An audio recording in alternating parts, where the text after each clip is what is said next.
Pemirsa, Novel Baswedan menilai ada kejanggalan dalam tuntutan jaksa kepada dua terdakwa yang menyerangnya. Menurut Novel, proses persidangan kedua terdakwa pun berlangsung secara aneh karena tindakan yang dilakukan oleh kedua terdakwa terbilang penganiayaan level tertinggi.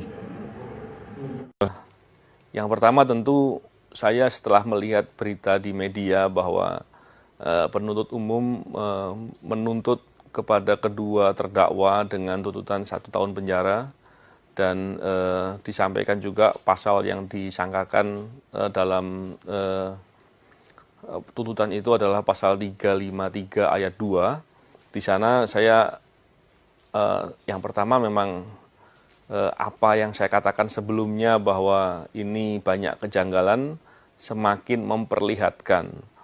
Tentunya secara pribadi saya sejak awal serangan saya sudah pernah mengatakan bahwa saya tidak ingin serangan kepada saya ini mengganggu saya dalam berjuang memberantas korupsi ke depan. Oleh karena itu saya memilih jalan untuk bersabar dan tidak menuntut kepada siapapun.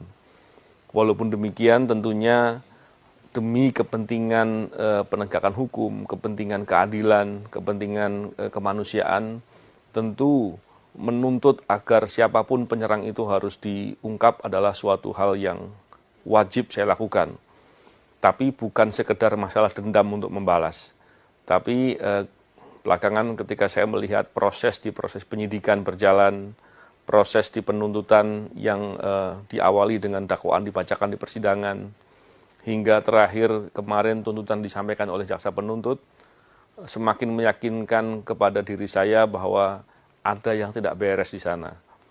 Setiap proses dilakukan, saya bersama dengan tim kuasa hukum, koalisi sipil, menyampaikan kejanggalan-kejanggalan ke publik, agar ini bisa dipantau dan dilihat.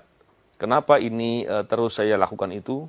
Karena pada dasarnya saya meyakini dengan sejelas-jelasnya, serangan ini bukan hanya serangan kepada diri saya, tapi serangan ini dilakukan karena saya melakukan tugas memberantas korupsi.